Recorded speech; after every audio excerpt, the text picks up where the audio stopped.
Bismillahirrahmanirrahim. Assalamualaikum warahmatullahi wabarakatuh. Perkenalkan, nama saya Nur Fadila dengan NIM 21070150103 dari kelas D akan menjelaskan mengenai isu-isu dalam keluarga. Nah, yang pertama itu ada konflik dan resolusi.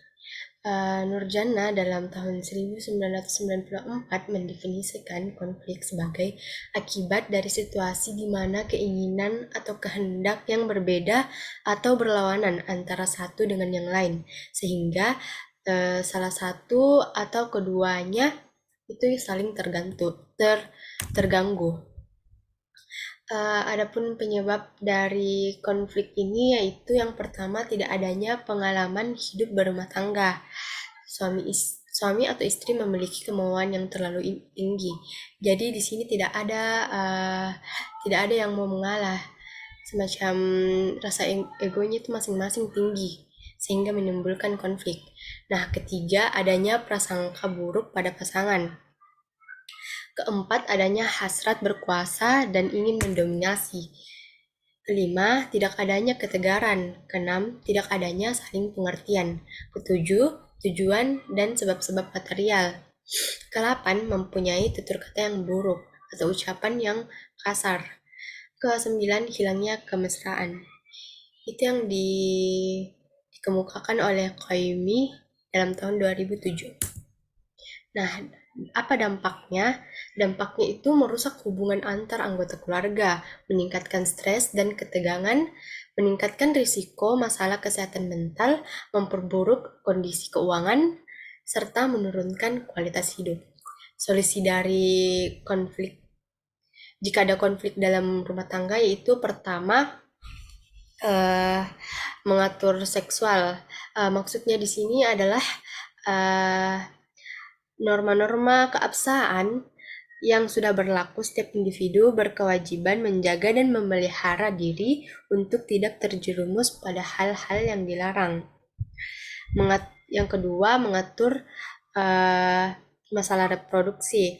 Maksudnya ialah kemampuan kedua belah pihak dalam usaha menghasilkan reproduksi untuk meneruskan keturunan secara sah berdasarkan negara dan agama. Ketiga, mengatur masalah sosial. Orang tua dan masyarakat dalam mempersiapkan adalah kesadaran orang tua dan masyarakat dalam mempersiapkan tumbuh kembang anak. Terus yang keempat, mengatur masalah pemeliharaan. Maksudnya di sini adalah orang tua wajib menjaga, membina, dan melatih fisik dan mental anak minimal sampai batas tertentu. Kelima, mampu mengatur masalah anak dalam strata sosial masyarakat. Terakhir, mengatur masalah kepuasan emosional. Selanjutnya yaitu perceraian. Perceraian atau dalam bahasa Inggris dikatakan divorce merupakan suatu peristiwa perpisahan secara resmi antara pasangan suami istri dan mereka berketetapan untuk tidak menjalankan tugas dan kewajiban sebagai suami istri. Mereka tidak lagi hidup dan tinggal serumah bersama karena tidak adanya ikatan yang resmi. Terus mengapa penyebab terjadinya perceraian? Yang pertama yaitu karena adanya kekerasan verbal. Nah, kekerasan verbal ini yang dimaksud yaitu salah satu pasangan menggunakan kata-kata atau tutur kata yang kasar sehingga menyebabkan satu pasangannya lainnya merasa dirinya tidak dihargai sehingga dapat menimbulkan perceraian. Nah, kedua, kondisi masalah keuangan atau ekonomi yang buruk. Akibatnya, kebutuhan keluarga tidak dapat terpenuhi dengan baik. Ketiga, salah satu pasangan itu terlibat dalam perjudian. Keempat, keterlibatan dalam penyalahgunaan minuman keras. Kelima, itu perselingkuhan. Dampak dari perceraian ini yaitu masing-masing mungkin sudah tidak saling bertegur sapa, berkomunikasi, acuh tak acuh atau cuek, tidak saling memperhatikan dan tidak lagi saling memberikan kasih sayang. Uh, Adapun solusi dari perceraian ini yaitu uh, pasangan belajar menerima kenyataan, menjaga kesehatan fisik dan mental, menemani anak, serta berusaha berpikir positif. Selanjutnya yaitu single parent atau orang tua tunggal. Dewi dan Melia tahun 2018 menyebutkan bahwa single parent adalah seorang yang menjadi kepala keluarga tunggal karena telah ditinggal mati, cerai atau berpisah dengan pasangannya. Single parent biasanya dihadapkan pada berbagai peran yang kompleks seperti sebagai ayah dan ibu sekaligus. Penyebab single parent ini disebabkan oleh dua faktor, yaitu pertama karena perceraian atau perpisahan dari pasangan suami atau istri. Yang kedua yaitu kematian pasangan antara suami atau istri. Terus dampaknya yaitu dampak pola asuh dari single parent dari segi psikologis terhadap anak, khususnya korban perceraian, akan menimbulkan perasaan tidak aman, merasa bersalah, sedih, kesepian, merasa kehilangan dan merasa tidak diinginkan oleh orang tua yang meninggalkannya. Anak akan sering menyalahkan dirinya sendiri sebagai penyebab atas perceraian orang tuanya. Kedua anak akan memiliki pandangan yang lebih negatif dari anak dengan keluarga yang utuh. Terus selanjutnya solusinya. Solusi dari single parent ini, orang tua tunggal bertanggung jawab memberikan perasaan aman dan nyaman terhadap anaknya, mendapatkan dukungan emosional dan finansial dari keluarga atau teman terdekat. Isu selanjutnya yaitu long distance marriage. Maulidina dan Aini tahun 2019, yaitu di mana pasangan suami istri hidup terpisah secara geografis dalam jangka waktu yang lama karena suatu alasan sehingga menyebabkan pasangan tersebut harus menjalani kehidupan pernikahan jarak jauh. Isu ini seringkali dihadapi oleh pasangan yang memiliki karir yang membutuhkan mobilitas tinggi atau untuk memenuhi kebutuhan pendidikan atau ekonomi. Penyebab long distance marriage ini ada 3. Yang pertama yaitu faktor pekerjaan, seperti kesempatan kerja yang lebih baik di luar kota atau luar negeri, tuntutan pekerjaan yang mengharuskan seseorang untuk bekerja di luar kota atau luar negeri, atau kesempatan pendidikan yang lebih baik di daerah. Kedua, faktor keluarga, seperti pernikahan dengan pasangan yang berasal dari luar kota atau luar negeri. Ketiga, adanya faktor lain, seperti tuntutan keagamaan yang mengharuskan seseorang untuk bekerja atau studi di luar daerah atau luar negeri.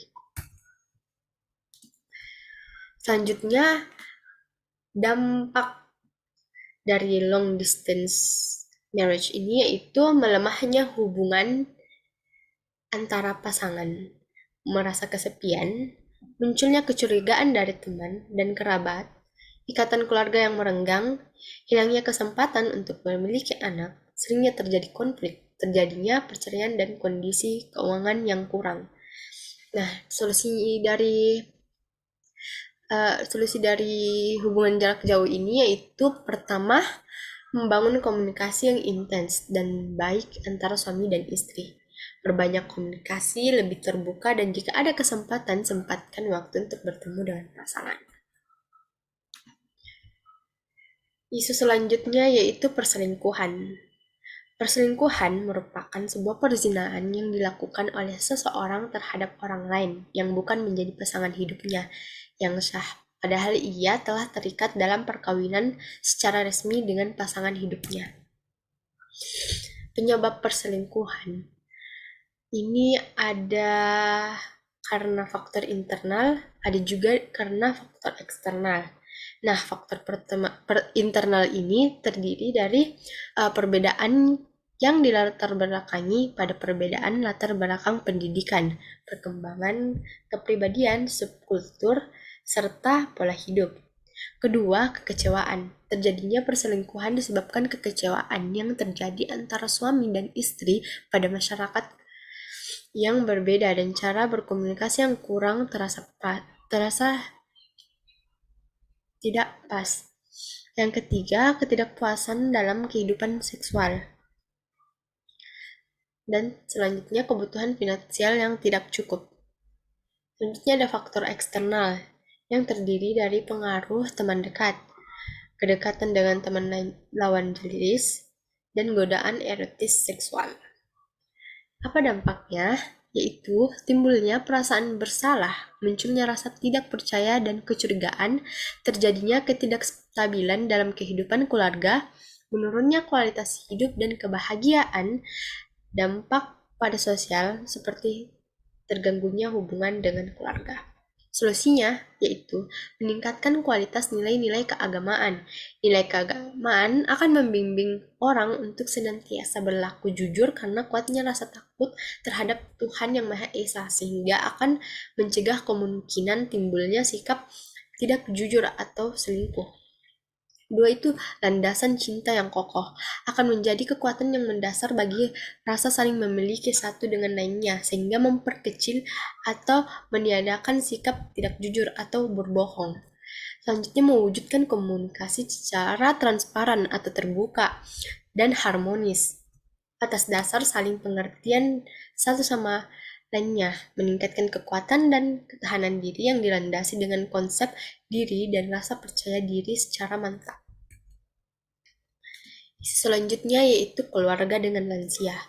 Keluarga dengan lansia dapat diartikan sebagai keluarga yang salah satu atau lebih anggotanya telah berusia 60 tahun ke atas dan tinggal bersama dengan keluarga inti atau keluarga besarnya. Keluarga dengan lansia ini seringkali mengalami berbagai masalah yang berbeda dengan keluarga pada umumnya, seperti masalah kesehatan dan perubahan peran dalam keluarga.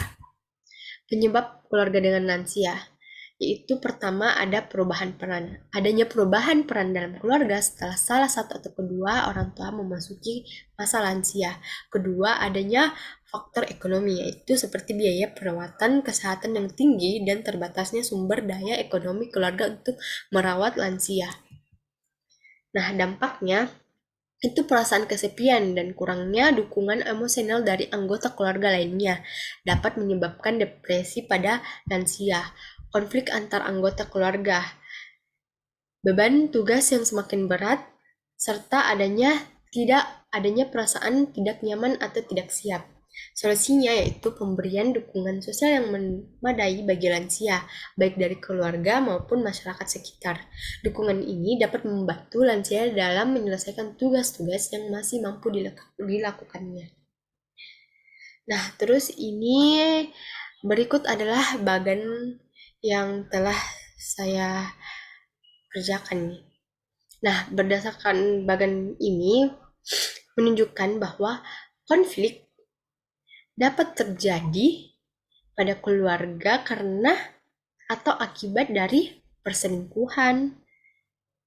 Salah satu pasangan melakukan KDRT atau kekerasan dalam rumah tangga, adanya long distance marriage atau hubungan yang jarak jauh, seperti salah satu pasangannya berada di luar kota atau di luar negeri. Terus adanya keluarga dengan lansia, sehingga dapat memicu perceraian. Jika dalam sebuah rumah tangga yang memiliki anak lalu bercerai, maka pasangannya tersebut bisa dikatakan dengan orang tua tunggal. Perceraian menjadikan pasangan menjadi orang tua tunggal selama mereka belum menikah lagi dengan orang baru. Berikut adalah referensi dari jurnal yang saya ambil. Sekian dari saya. Wabillahi taufiq wal hidayah. Wassalamualaikum warahmatullahi wabarakatuh.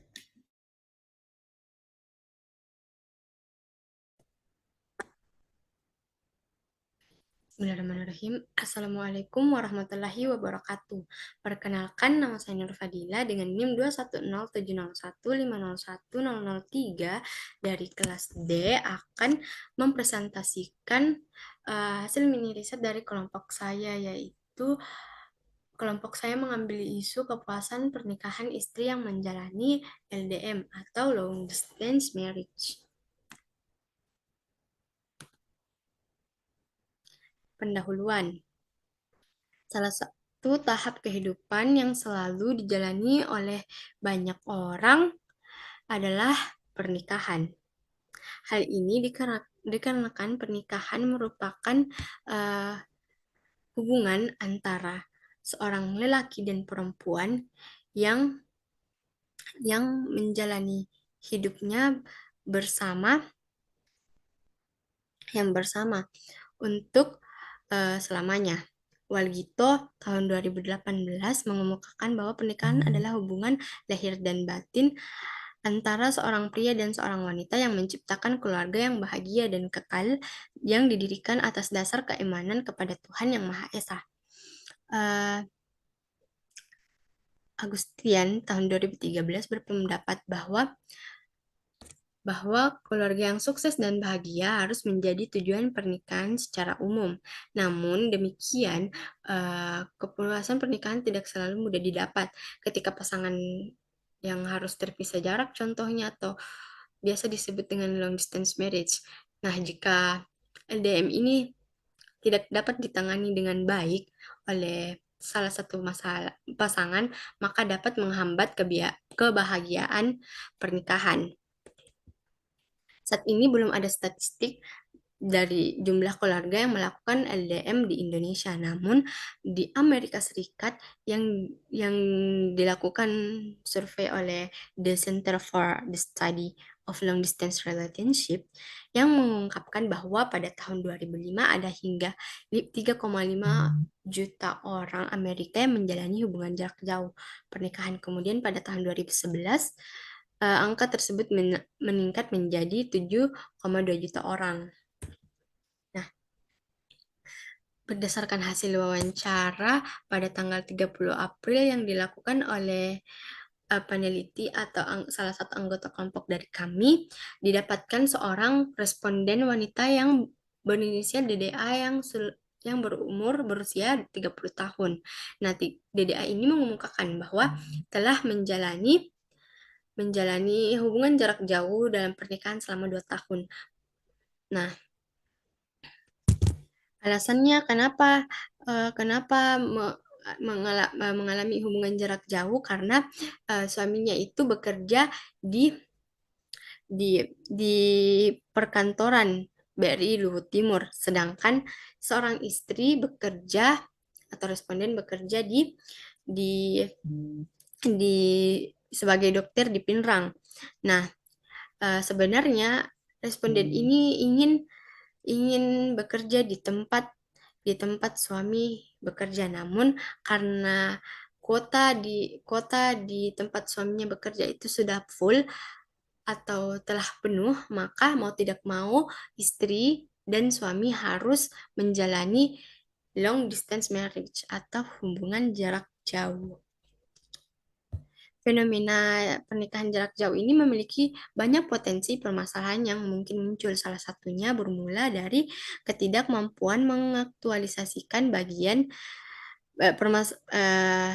mengaktualisasikan bagian-bagian tertentu dari perkawinan, seperti kegagalan memuaskan hasrat seksual dan memberikan rasa aman dari pasangan. Hal ini sesuai pernyataan Kusuma Wardani bahwa pasangan jarak jauh akan mendapatkan kepuasan psikologis dan material, namun kurang kenikmatan dalam hal tuntutan seksual mereka. Nah, penelitian ini bertujuan untuk memberikan gambaran isu pasangan dan kepuasan istri dalam menghadapi long distance marriage. Hasil penelitian ini diharapkan dapat memberikan manfaat bagi peneliti untuk menjelaskan tentang gambaran pasangan dan kepuasan istri dalam menghadapi long distance marriage. Diharapkan bermanfaat bagi pembaca untuk mengetahui gambaran isu pasangan dan kepuasan istri dalam menghadapi LDM. Selanjutnya, metode penelitian. Nah, metode penelitian yang digunakan ini yaitu metode analisis studi kasus. Nah, menurut Salim ini, penelitian dengan studi kasus yaitu suatu pendekatan untuk mempelajari, menerangkan, dan lebih mendalami suatu kasus dalam konteksnya secara natural tanpa adanya intervensi dari pihak luar. Nah, adapun desain kasus yang digunakan dalam penelitian ini adalah studi kasus dengan single level analysis atau studi kasus tunggal. Nah, studi kasus tunggal ini adalah studi yang menyoroti perilaku individu atau kelompok individu dengan satu masalah penting. Dalam mini riset ini, peneliti berfokus pada isu-isu tentang long distance marriage ini, kayak bagaimana faktornya, penyebabnya, dan dampak yang dialami oleh responden. Nah, adapun teknik pengumpulan datanya. Nah, teknik pengumpulan datanya ini terdapat dua, yaitu wawancara dan dokumentasi.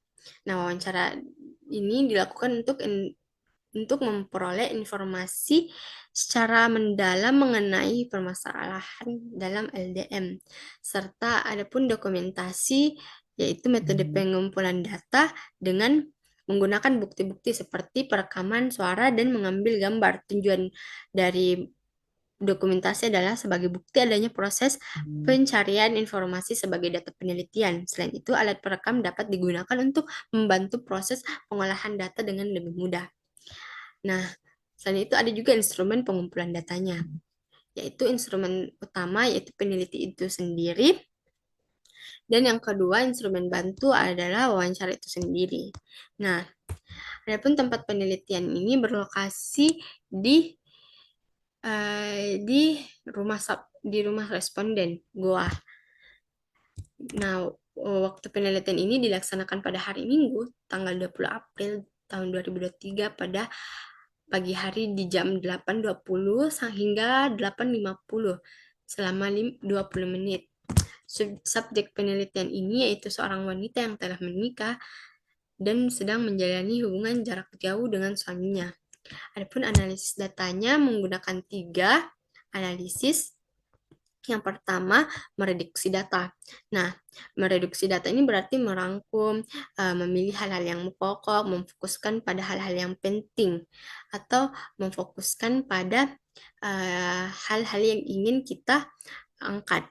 Nah, terus dicari tema dan polanya, sehingga akan diperoleh data-data yang tepat mengenai kepuasan istri. Terus, yang kedua, penyajian data atau data display. Dalam penelitian ini, uh, uh, penyajian data itu dilakukan dalam bentuk uraian singkat, bagan, hubungan kategori, dan sejenisnya. Nah, di dalam penelitian kami itu menyajikan data dalam bentuk uraian singkat, data-data yang tersusun dengan benar, dan penyajian data memungkinkan penulis untuk menarik kesimpulan dengan benar juga. Nah, yang terakhir ada penarikan kesimpulan. Nah, setelah kita mereduksi data, menyajikan data, dan terakhir ditariklah kesimpulannya. Nah, selanjutnya hasil. Berdasarkan wawancara, hasil pengambilan data penelitian digunakan untuk menjawab pertanyaan penelitian yang diuraikan sebagai berikut. Pertama, didapatkan faktor penyebab long distance marriage. Nah, responden mengemukakan bahwa telah menjalani hubungan jarak jauh selama 2 tahun. Nah, responden dalam penelitian ini merupakan seorang istri. Penyebab mengapa ia menjalani LDM ini karena tuntutan pekerjaan demi menafkahi keluarganya sendiri, sehingga mau tidak mau harus harus menjalani hubungan jarak jauh itu. Yang kedua ada dampak dari long distance marriage. Nah, responden mengemukakan bahwa ketika menjalani pernikahan jarak jauh terasa berat dan sulit menerima keadaan. Responden dalam menjalani pernikahan jarak jauh ini masih sering menemukan konflik atau hambatan dalam rumah tangganya. Responden mengakui bahwa pernikahan jarak jauh ini sangat rumit, terlebih lagi di saat kedua pasangan ditemukan sebuah masalah, sehingga responden merasa sulit untuk menemukan penyelesaian masalahnya. Adapun perasaan yang dirasakan oleh responden saat menjalani ini yaitu perasaan sedih, perasaan uh, kesepian, dan juga rindu. Yaitu perasaan yang lainnya dirasakan juga seperti selalu merasa curiga kepada pasangannya, selalu berpikiran negatif. Hambatan yang paling sering dalam menjalani LDM adalah komunikasi yang tidak lancar, dikarenakan suami responden yang berlembur, dikarenakan jaringan kurang stabil juga. Nah, responden mengemukakan bahwa dampak lainnya juga adanya komunikasi yang kurang intens. Itu nih karena jaringan di sana kurang stabil, ditambah juga suami responden bekerja lembur, jadi tidak intens komunikasinya. Nah, adapun kutipan wawancaranya akan saya bacakan, yaitu untuk kendala paling sering menjalani hubungan jarak jauh, komunikasi ya, apalagi saya dan suami kan kerja, jadi mungkin untuk berkomunikasi hanya di malam hari saja. Jadi saya rasa masih kurang untuk lebih intens untuk berkomunikasi karena hanya bisa di malam hari saja. Kalau masalah yang paling berat sih ya susah punya anak. Saya kan sudah menikah 2 tahun lebih dan sampai sekarang masih susah hamil. Jadi kemungkinan kendalanya karena tidak sering sama-sama. Nah, berdasarkan keuraian di atas itu bisa disimpulkan kalau eh, eh, LDM ini LDM ini sangat berdampak bagi hubungannya. Terlebih lagi karena susah untuk memiliki anak. Terus yang ketiga adalah strategi dalam long distance marriage. Responden mengemukakan bahwa setiap pernikahan itu pasti mempunyai masalah. Nah, tergantung dari kita, itu bagaimana caranya menyelesaikan masalah dengan baik. Responden mengemukakan eh, bahwa di hal-hal yang dilakukan untuk dapat menyelesaikan masalah ini tuh dengan menumbuhkan rasa kepercayaan dan komunikasi antar pasangan. Suami responden sering mengunjungi istri setiap sekali seminggu untuk mengobati rasa rindu, untuk saling menumbuhkan rasa percaya dan saling terbuka. Adapun kutipan wawancara yang akan saya bacakan, sebenarnya sih dari dulu percaya selama komunikasi lancar sih dan saling terbuka satu sama lain. Saya juga terbuka sesama suami terhadap masalah yang saya hadapi. Jadi kalau semisalnya saling tertutup ya susah juga bagaimana caranya percaya. Kalau saya mau tumbuhkan rasa percaya itu dengan ketemu atau lewat teleponan, sering menceritakan kegiatan dari pagi sampai sore. Kalau soal konflik komunikasi juga sering sabar-sabar saja. Nah, berdasarkan hasil wawancara tersebut, dapat disimpulkan bahwa strategi yang responden lakukan bersama suami yaitu dengan menghampiri suami saat memiliki waktu, serta menumbuhkan perasaan, saling mengerti, dan berusaha untuk sabar dalam segala hal, saling terbuka dan menceritakan keluh kesah atau kegiatan, sehingga tidak adanya gap yang dijalani agar sesama pasangan memiliki rasa kepercayaan yang tinggi. Selanjutnya, pembahasan.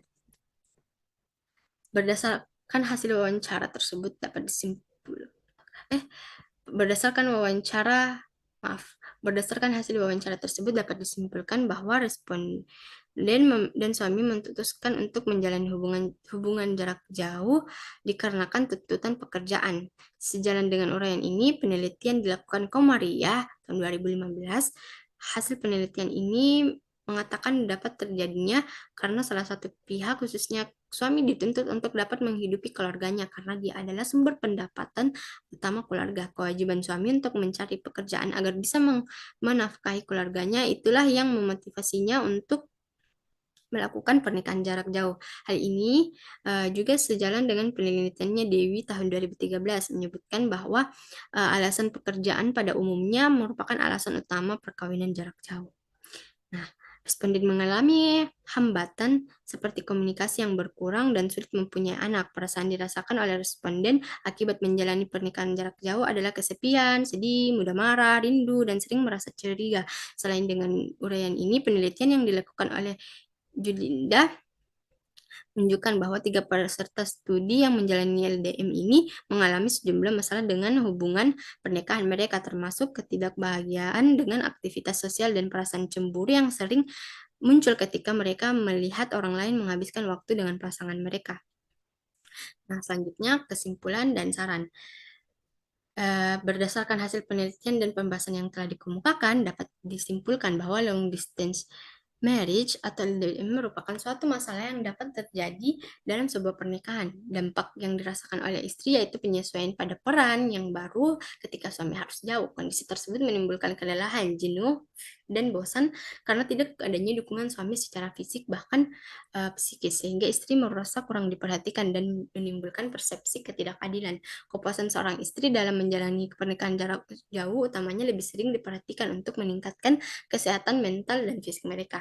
Salah satu cara yang dapat dilakukan untuk membangun komitmen yang terdapat komunikasi, kepercayaan, dan tanggung jawab yang baik. Kehadiran suami juga sangat krusial karena terdapat aspek yang harus dilakukan bersama pasangannya seperti aspek seksualitas dan keintiman dan pembagian peran. Adapun saran, penulis memberikan saran kepada peneliti lainnya untuk menggunakan uh, respondennya yaitu suami jika ingin menggunakan variabel penelitian yang sama. Untuk para istri diharapkan dapat menyebarkan materi yang telah diperoleh kepada para istri yang baik yang menjalani LDM maupun bukan. Baik, sekian presentasi oleh saya. Mohon maaf apabila ada kesalahan kata. Wabillahi taufiq wal hidayah. Wassalamualaikum warahmatullahi wabarakatuh. Terima kasih.